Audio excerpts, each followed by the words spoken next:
So the big news is around right now in private insurance is the use of narrow networks. And this actually, it's coming to a head now, but it's not really that new. The use of these narrow networks started at the request of employer groups who were looking for ways to decrease their expenses. So we were just seeing those in employer group plans. And at first they did it as tiered networks. Recall, we were seeing this as a big trend a few years ago. The top tier was the least cost sharing, and it was the most efficient providers where they were trying to get their members to go. And that was really the first generation. Now we're seeing just, you got one network, it's got X number of providers, and this is really proliferating because of the competition in the exchanges and in the Medicare Advantage program between plans, because they've cut out so many other ways for insurers to keep costs down that going to these narrow networks is kind of one of the last bastions for them. So somebody did a study, and the study is on the National Association of Insurance Companies website, taking a look at what the modern network looks like. And they found that 70% of plans offered through the exchanges are offering narrow networks. Now, for purposes of that study, they defined a narrow network as a network that excluded at least 30% of the hospitals in the area. The same study showed that these plans with narrower networks also had premiums that were 13 to 17% lower than plans with broader networks, which is an interesting fact that I think bears on whether we're going to see this trend go away. And the big question is, well, how do they come up with their narrow network? I've seen really two ways. One is it was an organization that's had a broad provider network, for example, Aetna or WellPoint. They've got a lot of data on the providers in their networks, and they chose the providers who were most cost-effective or efficient. That means, probably providers who made fewer expensive referrals, providers who utilized fewer expensive treatment modalities. So that's one way you get a narrow network, with the least costly providers. The other way you get a narrow network, and I think we've seen this a lot in California, is you just offer rates so lousy that very few providers are going to participate. And for those who do decide to participate at those low rates, they do tend to get a higher patient load because the network is narrow. But there's been an uproar about the narrow networks, I think particularly in Florida and in California. And that's resulted in a lot of scrutiny by both state and federal regulators. The Department of Managed Healthcare is investigating in California whether Anthem and Blue Shield of California violated state law by misleading consumers and making it too difficult to get timely care. They have a lot of people in those states who are saying they thought their doctor was in the network, they were told their doctor was in the network, they found out later their doctor was not. And as part of that initiative, they're actually not just focusing on those two plans, but they're taking a hard look at all the plans offered through the exchange to review their networks and make sure they meet network adequacy standards.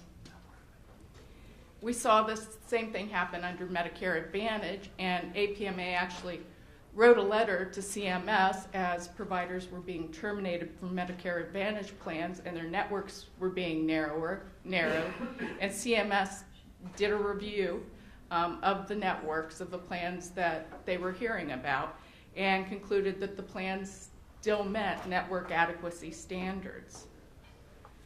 Consumers are always a good place to get things to happen, and we are seeing some consumer backlash. Policyholders in California are suing Anthem and Blue Shield of California for what they believe is misrepresentation. And we're seeing, surprisingly, I thought this was a thing of the past, a renewed interest in any willing provider laws. There was a ballot initiative in South Dakota with an any willing provider law on it that passed by 61%. And by any willing provider law, this was just a provision that said, if a provider meets your conditions for participation, and if they're willing to accept your contract terms, you have to have them in your network. And I think, potentially we could see further backlash with consumers, kind of like we saw in the 90s with Patient Protection Act and all this concern at the time, because we were seeing a lot of closed network products. But I think we'll continue to see that consumer backlash on these narrower plans.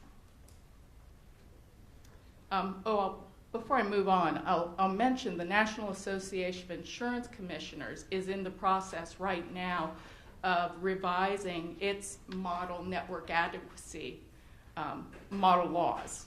And a lot of states use these, and I think because this is a revision, it would probably be a pretty easy regulatory adjustment.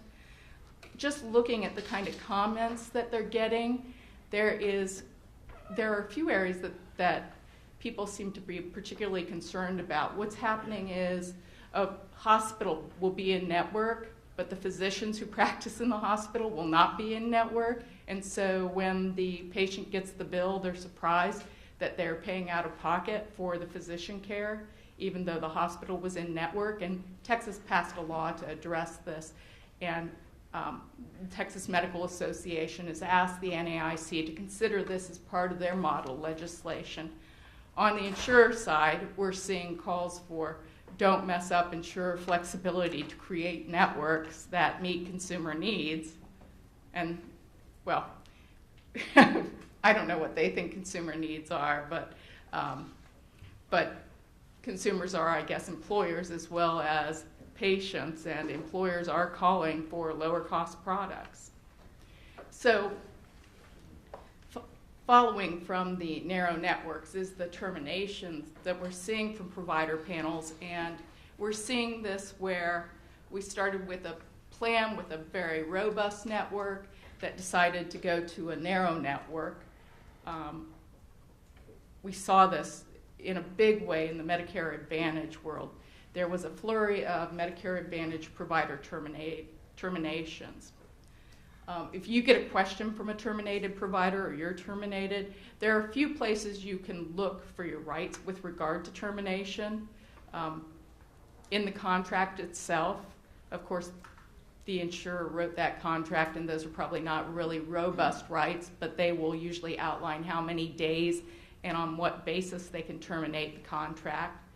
Sometimes you'll see state laws that will have appeal rights. So to the extent that state law would apply to the plan, state law may be helpful. And then for Medicare Advantage terminations, actually, the Medicare Advantage law contains some what appear to be robust provisions, but in reality, as I'll discuss, they turn out not to be as useful as you might think.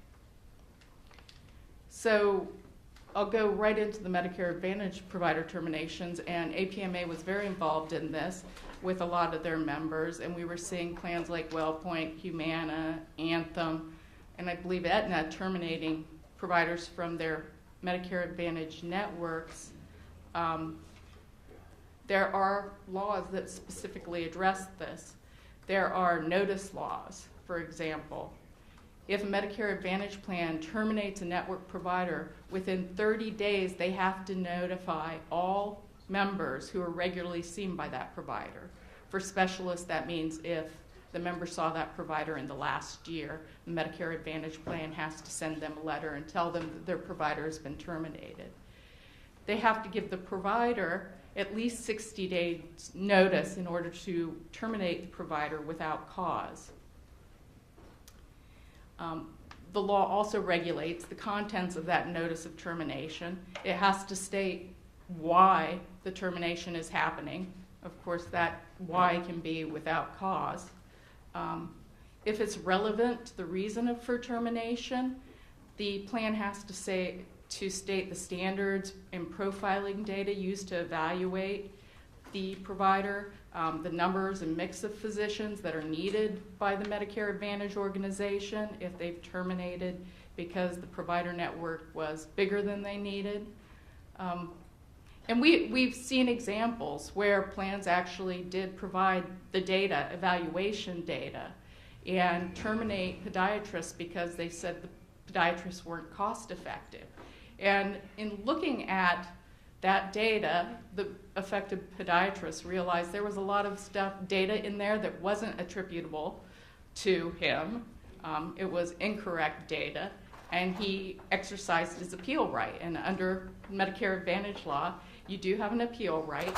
The majority of the hearing panel has to be peers of the affected physician. So in most cases, it just means there are other physicians. They're certainly not other similar specialists. There isn't a right to appear in person. And that's all it takes to satisfy, from the plan's perspective, that requirement.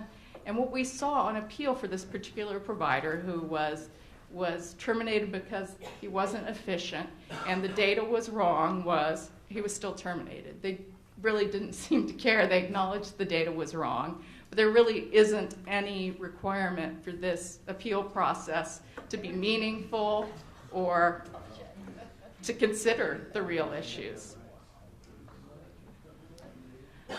If you are terminated beyond this from any network, Medicare Advantage or otherwise, one of the things to do is to go out there and let your patients know you've been terminated or you're no longer participating, and to tell them, to the extent they're in an open network plan, they can still see you. It'll be a higher cost sharing, but they still have access to you. If it's a closed network plan, you might want to send them a list of the health plans with which you continue to participate. And now is the prime time of the year with open season for both Medicare Advantage and the exchanges, where they're making those plan decisions and want to follow their physicians. If you do this in the context of a Medicare Advantage organization, there is a law that says you do have to list all the Medicare Advantage organizations that you participate with. You can't guide them to one or the other. So if you send out this notice, you just make sure you list all of them.